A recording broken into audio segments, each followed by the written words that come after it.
Dövlət Su Ehtiyatları Agentliyinin tabeliyində olan Baş Şirvan kollektorunun istismarı idarəsi ölkənin 7 rayonunda ümumilikdə 174.500 hektar torpaq sahəsinə 2397 kilometrdən artıq kollektor drenaj şəbəkəsi vasitəsilə xidmət edir. Bu şəbəkədən 586 kilometri təsərrüfatlar arası, 1555 kilometri təsərrüfat daxili kollektor, o cümlədən 773 kilometr açıq, 781 kilometri isə qapalı şəbəkədir. İdarənin balansında 2911 ədəd qurğu mövcuddur.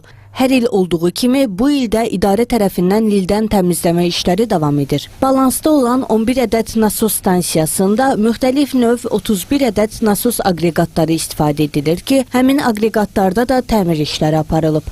Nasosların ümumi məhsuldarlığı 34 kub metr saniyədir. Nasoslar vasitəsilə qurund suları Xəzər dənizinə axıdılır.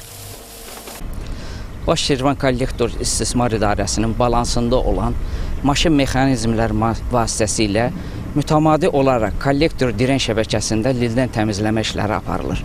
2026-cı ilin 6 ay ərzində ümumilikdə 220 kilometr məsafədə 496 min kub metr lildən təmizləmə işləri aparılmışdır.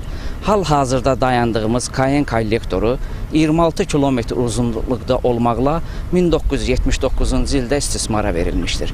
Kayen kollektoru Hacıqabul rayonunun 5260 hektar təsərrüfat sahələrinə xidmət göstərir.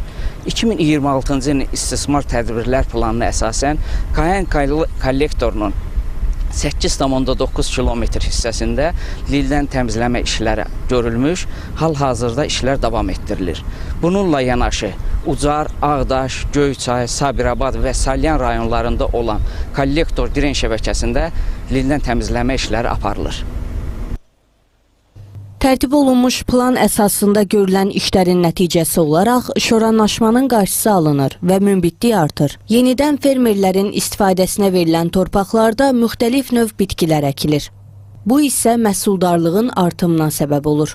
Qeyd edək ki, Baş Şirvan kollektorunun istismarı idarəsi Respublikanın Ağdaş, Ucar, Göyçay, Kürdəmir, Sabirabad, Hacıqabul və Salyan rayonlarında kollektor drenaj şəbəkəsinə xidmət edir. Həmin rayonlarda idarə tərəfindən mütəmadi olaraq meliorativ tədbirlər yerinə yetirilir.